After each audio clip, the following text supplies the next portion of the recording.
I need to take a moment and explain carbon dating to you folks if I could.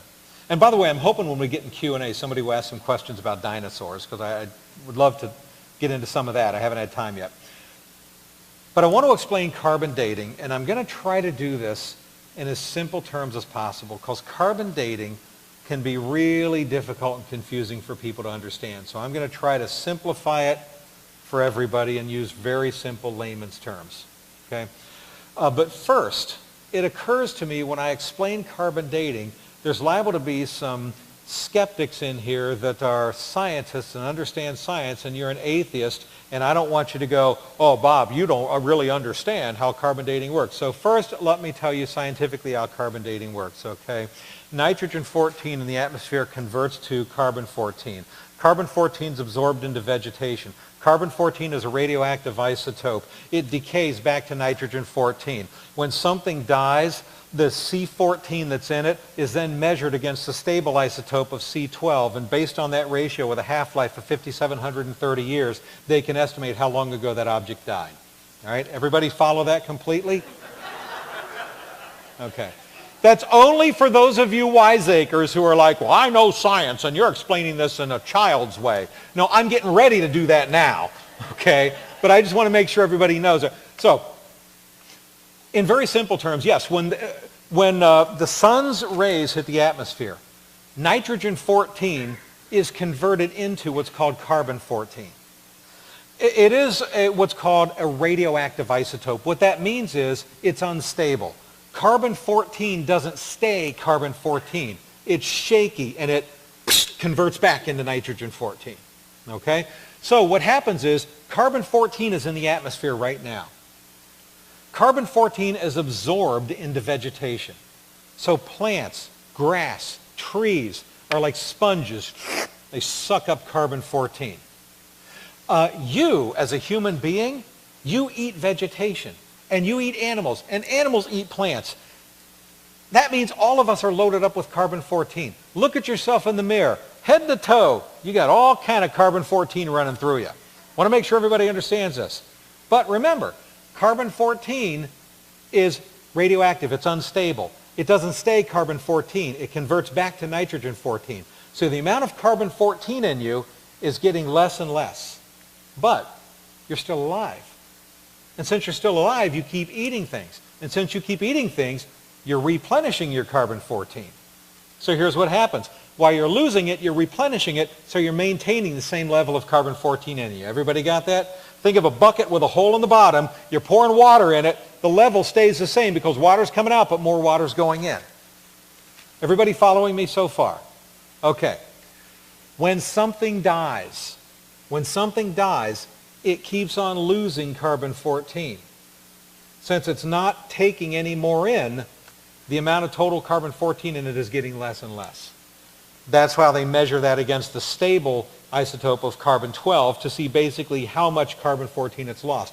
So, theoretically, you can look at something that's died. Take something that's made of wood, okay? This piano at one time was a tree.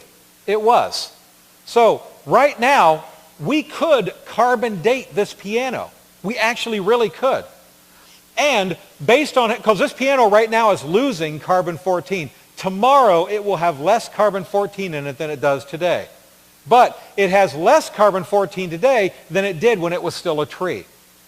So what they do is they measure how much carbon-14 is in this, and they say, well, since we know about how much it loses, since it's got this much left, we say that this tree died X number of years ago. All right? That's pretty much how that works. Now, first let me say, carbon-14 is very inconsistent. There's all kind of problems with it. You could carbon date that and come up with 3 different dates, all right? And none of them could be right. But in some cases, carbon-14 dating can be fairly accurate for things that died recently. I want everybody to know that. However, here's an important thing you need to know. How long do you think it's going to take for this to run completely out of carbon-14 so you can't measure any left in it? Because eventually it's going to run out. The answer to that is about 100,000 years. About 100,000 years. When something has died, at the rate that it loses carbon-14, it will lose all of its measurable carbon-14 after about 100,000 years.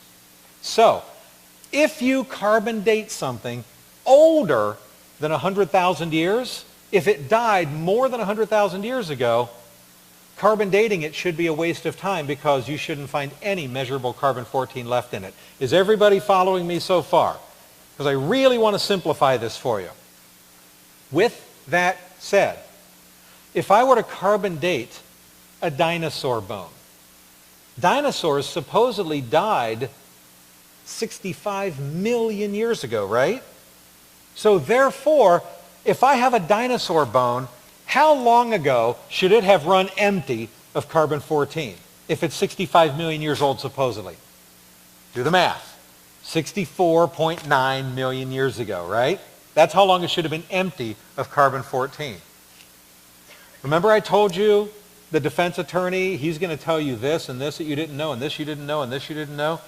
Did you know that in evolutionary dating laboratories there have been many, many, many dinosaur bones that have been carbon dated? Every single one of them that has ever been carbon dated still has plenty of measurable C14 left in it.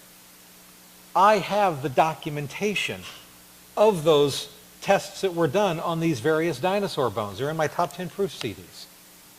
Okay?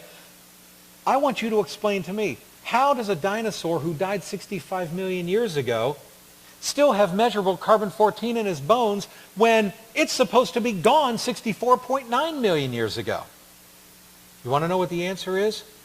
A dinosaur bone is not 65 million years old. It's less than 6,000 years old.